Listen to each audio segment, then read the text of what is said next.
Hey les agris, nouvelle semaine, nouvelle vidéo. Sujet de la vidéo, derrière moi on le voit, il y a un semoir attelé, on est dans les semis de tournesol. Donc les semis de tournesol, combien de surface on a?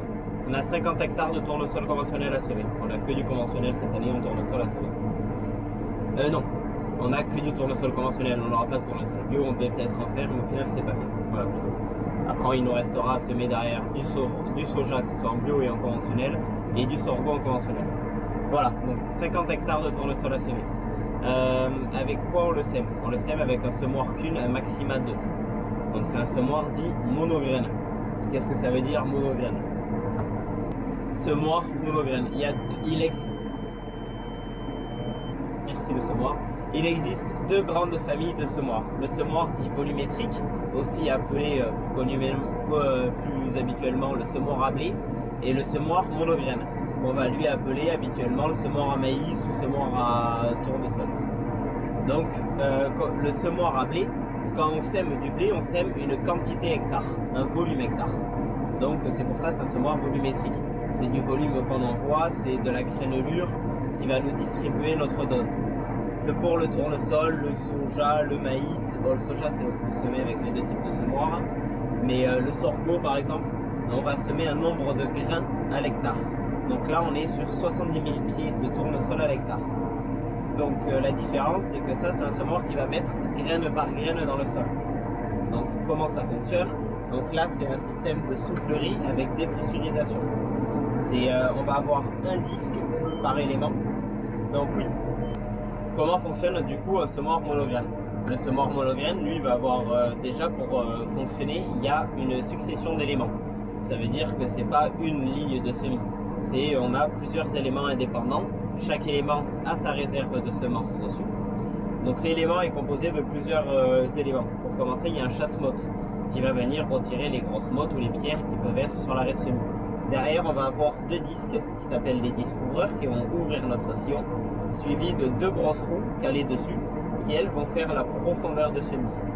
Donc ça ouvre le sillon, les roues tiennent la profondeur. On a notre élément qui va faire tomber notre graine et derrière on a deux roulettes qui vont refermer l'arrêt de semis. Donc on dit monograine. Ça c'est sur le système de sélection du volume de semences.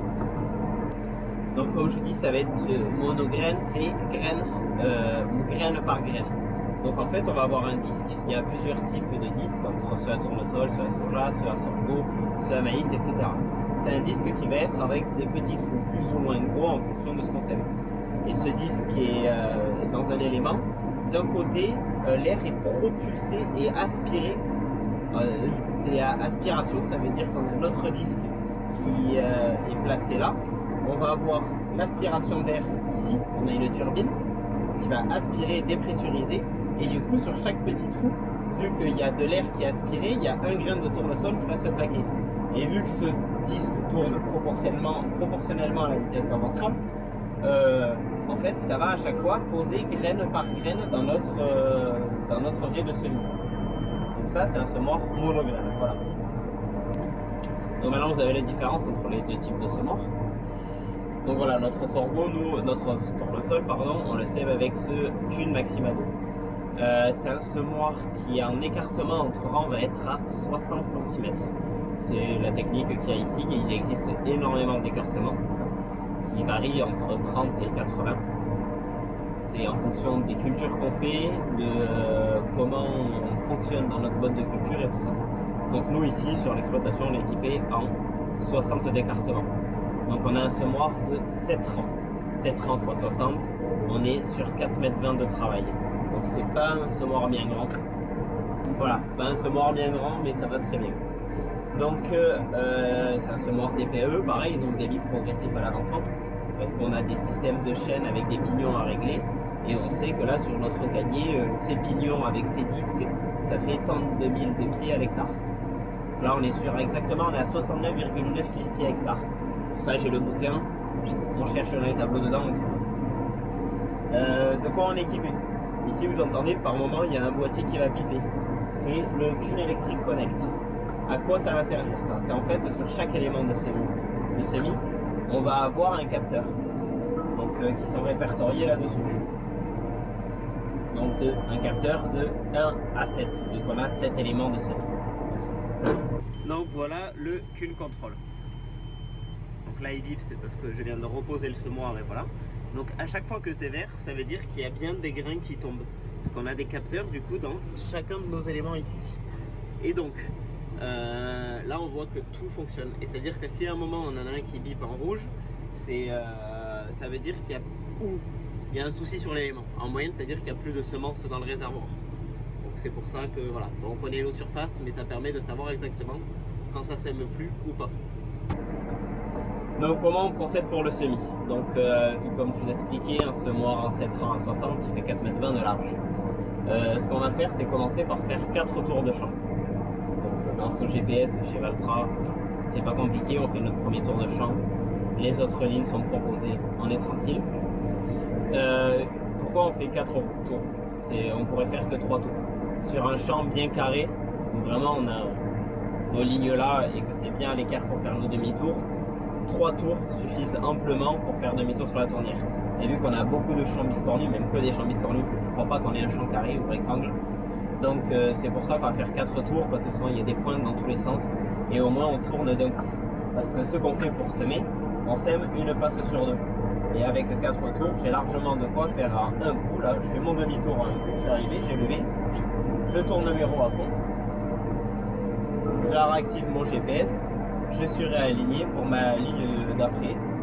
Et là, je regarde sur le côté, je baisse mon semoir, je mets mes gaz et c'est parti. Donc voilà, on va faire 4 tours de champ.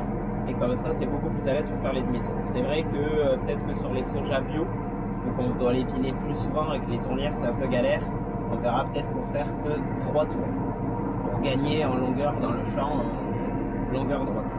On sème avec le GPS qu'avec des lignes AB. Donc point A, point B, c'est une ligne droite. Au moins, on est sûr et certain d'avoir une ligne très très droite pour semer. Le semoir travaille toujours mieux quand il travaille tout droit.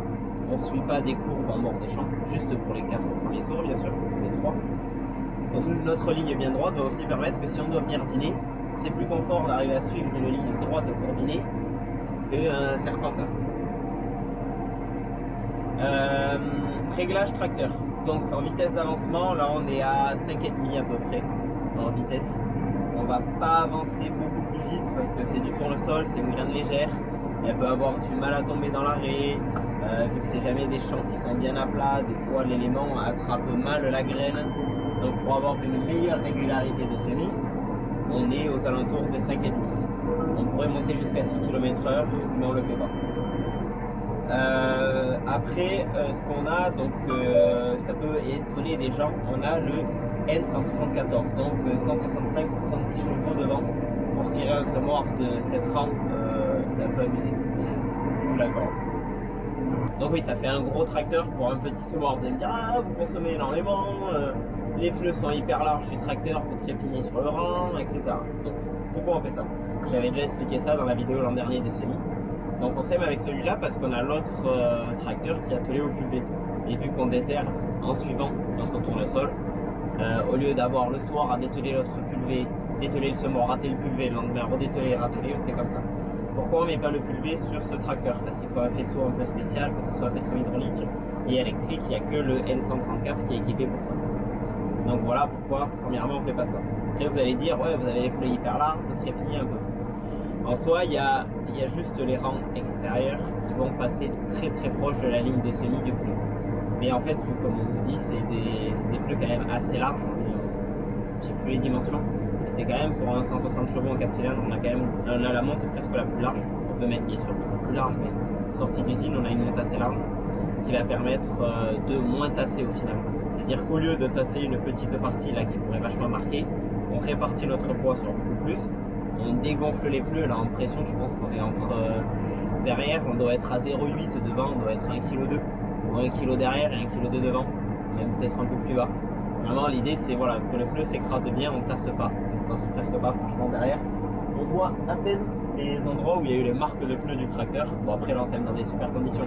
C'est sûr que si certains une année on se retrouve à semer dans des mauvaises conditions, bah déjà c'est compliqué pour le semoir. Et c'est sûr que ça marquera énormément. Mais bon là, ça va très bien. Comparé à l'an dernier, devant, j'ai pas de petite masse. L'an dernier, si vous vous souvenez bien, pour ceux qui avaient vu la vidéo, j'avais une masse de 250 kg. Et en fait, ce qu'on a fait, c'est qu'on l'a dételé et j'ai attelé une bénette devant. Une bénette qu'un voisin nous a prêtée. L'intérêt, c'est que dedans, j'ai mon stock de semences. Je vais avoir mon stock de tricailles anti-limaces, je vous explique à quoi ça nous sert. Et j'ai une caisse à outils et des bricoles. Au cas où que j'ai un souci, j'ai au moins tout dans ma bélette devant. J'ai pas besoin de quelqu'un qui me suit avec une voiture pour m'apporter, par exemple, au champ s'il manque de la semence et tout ça. J'ai tout sur moi. Ça nous remplace la masse. C'est vrai que ça nous rallonge un chouïa le tracteur devant. Il faut juste faire un peu attention quand on fait les demi-tours, mais comme je vous dis, vu qu'on fait 4 tours de champ, on est largement tranquille là-dessus. Voilà, donc je vous ai parlé de Trica anti-limaces. Donc le Trica Expert, qu'est-ce que c'est? C'est un insecticide avec un engrais starter. On va venir le localiser avec notre anti-limace dans l'arrêt de semis du tournesol. Donc anti-limace contre les limaces pour éviter. Voilà. L'intérêt de ce mélange de ces deux produits, donc les billes bleues c'est l'anti-limace, la poudre noire c'est le Trica Expert. Donc l'insecticide et l'anti-limace et l'engrais starter. Donc l'engrais starter qui est dans très faible quantité dedans, c'est pour donner, c'est de l'azote pur, ça va donner un petit coup au fouet à l'enracinement de notre plante, le démarrage. La partie insecticide va nous servir pour éviter les petits ravageurs qui vont venir dans la terre, les ravageurs qui sont de la terre, qui vont venir attaquer notre germe, notre début de plante, et qui vont venir tuer notre tournesol en début de cycle. L'anti-limace va être là pour éviter les limaces qu'il y a dans le coin. Au lieu qu'ils viennent manger notre tournesol, au moins on s'en débarrasse grâce à ça. Et c'est pour ça qu'on ne le met pas en plein dans le champ, on préfère juste le mettre sur la ligne de semis au plus proche de notre graine. Comme ça on diminue nos doses à l'hectare et on diminue aussi le coût. Ça sert à rien d'en appliquer sur toute la surface parce que nous ce qu'on veut protéger c'est juste notre graine de semis. Voilà. Donc voilà, du coup j'ai tous ces sacs à l'avant dans ma bénette et comme ça je suis beaucoup plus autonome quand on est sur les sites ou comme là je suis parti à Castelnau sommet et je suis beaucoup plus autonome pour ça. Voilà, je pense que j'ai fait énormément d'explications là-dessus. J'espère que ça va pas être trop long niveau explication. Je vais essayer de faire voler le drone. J'ai peut-être un ami qui va venir me faire des plans de drone. On va voir. Donc je vous laisse sur quelques petites images et je vous reprends ou ce soir ou demain pour vous faire le point à où on en est des semis de tournesol. Allez, c'est parti.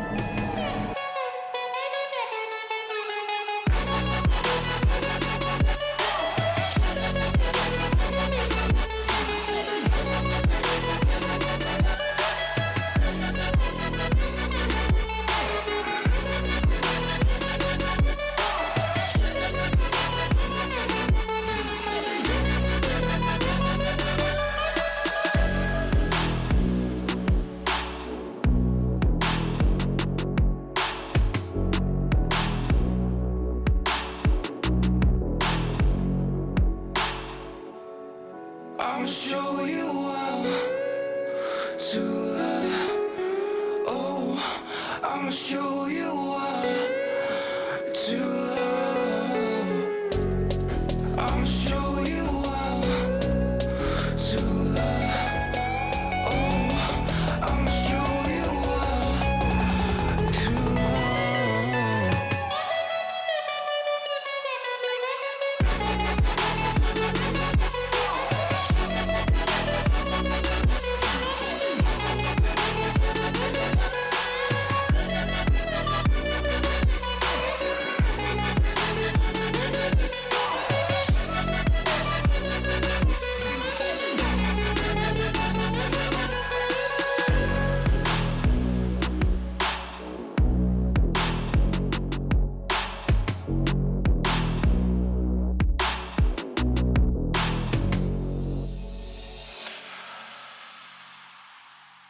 On vient de finir les surfaces qu'on avait à faire à Castelnau-Montratier. Donc on a mis que la moitié de ce qu'on avait là-bas en tournesol. L'autre partie part en soja pour l'espérantation.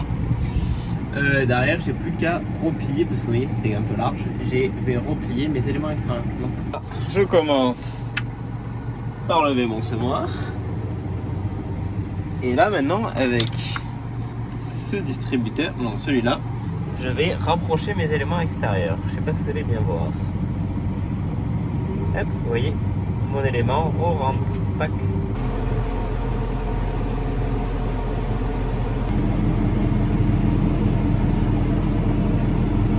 Du coup, j'ai semé les 2 petits champs qu'on avait et il me reste plus que cette grande pièce. Plein de 10 hectares. Et du coup, ce que je fais, il me reste presque plus de semences, il me reste quelques poignées, donc je vais sortir les semences qui me restent. Il faut refaire le plein de l'insecticide anti-limaces. Donc j'ai posé ma bêlette, je vais décharger les trucs là, je vais m'avancer avec le tracteur, comme ça j'ai pas tout à me porter à l'arrière du semoir. Et comme ça on fait le plein. Donc on ouvre ça, on ouvre ici, on lui force un peu. Voilà. Maintenant on couche ça. Donc je me prends 7 sacs plus la comporte. Quand j'ai le semoir, rien de plus simple. Je vous montre. Ce petit élément, il nous faut un petit seau. Cet élément, on va le caler là. Et là, bon, à une main, c'est un peu galère. On tire ça.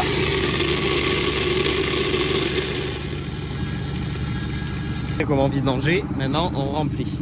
En fait, j'ai pris que 6 sacs, mais pas grave, mais largement. Parce que 6 sacs, j'ai quoi de faire 12 hectares. J'ai un champ de 10 hectares à faire, ça devrait passer.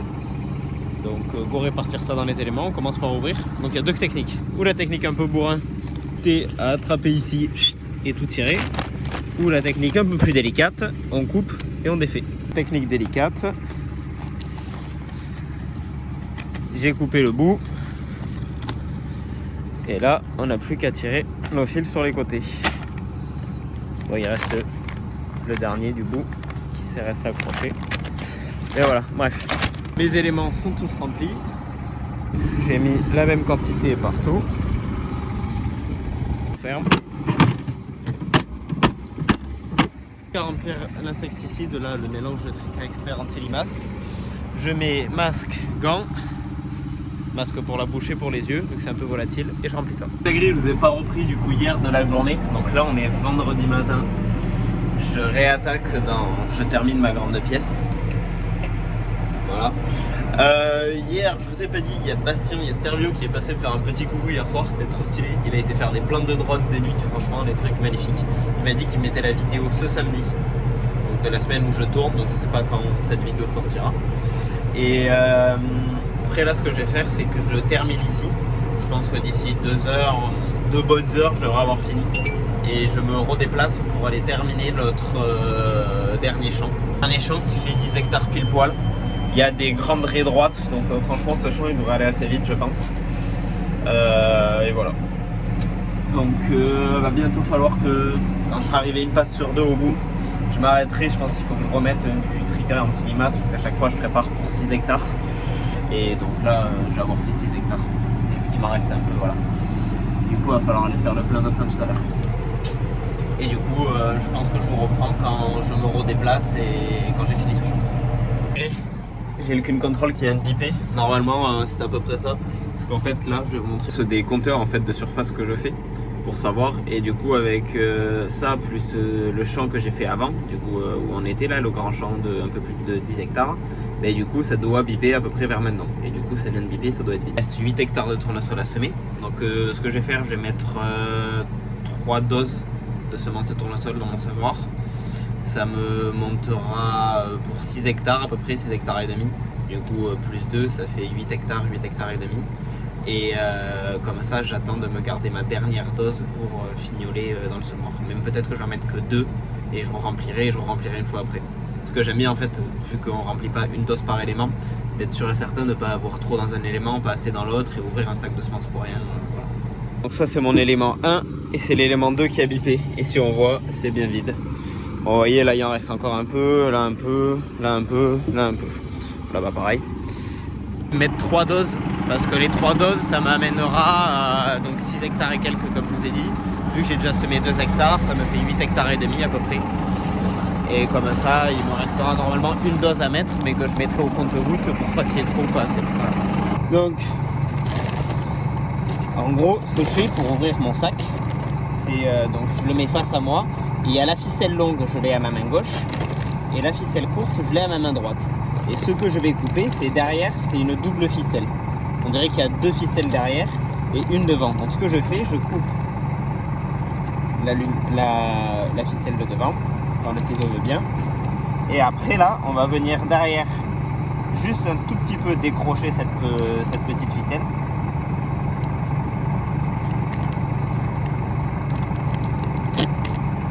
Voilà. Et là, vous voyez, derrière, je tire tout doucement. Et si par moment celle-là, elle se bloque, ce qu'il y a juste à faire, c'est reprendre celle-là. Et en fait, on tire les deux en même temps. Et comme ça, on ne déchire pas le sac comme un gros bourrin. Hip. Et là, si là, il n'y a pas de la belle vue, regardez-moi ça. 10 hectares d'impète. Je suis pas sûr que ça se voit beaucoup à la vidéo, mais le champ il penche en fait comme ça et beaucoup comme ça. Là, la route est très très bas là-bas. J'essaye de zoomer. Voilà, le champ fait bien en descendant là. Vous voyez là au niveau ici, il y a une autre petite bosse qui redescend encore. Voilà. Bon allez, on continue. Je suis à 6 hectares 60 sur un champ de 10 hectares. Tout va bien, j'ai rempli tout à l'heure mon insecticide, mon trica là. Et d'ici 1 hectare ou 2, je pense, d'ici 2 hectares, il faudrait que j'aille remplir niveau semences. Allez, c'est parti!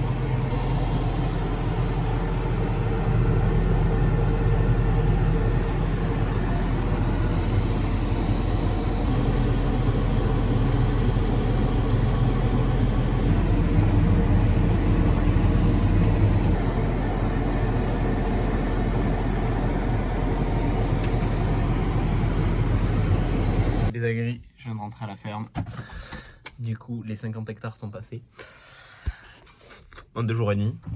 Je suis content là, franchement, les semis sont terminés dans le sol. On n'a plus qu'à voir ce que ça donne. Il va nous rester du sorgho à semer, une quinzaine d'hectares, une quinzaine d'hectares de soja. Et après, je pense une petite dizaine d'hectares de soja en bio là par contre. Donc ça va arriver dans les semaines qui vont suivre. Pour l'instant, on se mord reposé, je le viderai lundi. C'est le moment du week-end. Donc j'espère que la vidéo aura pu vous plaire. Et je vous dis à la semaine prochaine sûrement pour une nouvelle vidéo. Ciao ciao tout le monde.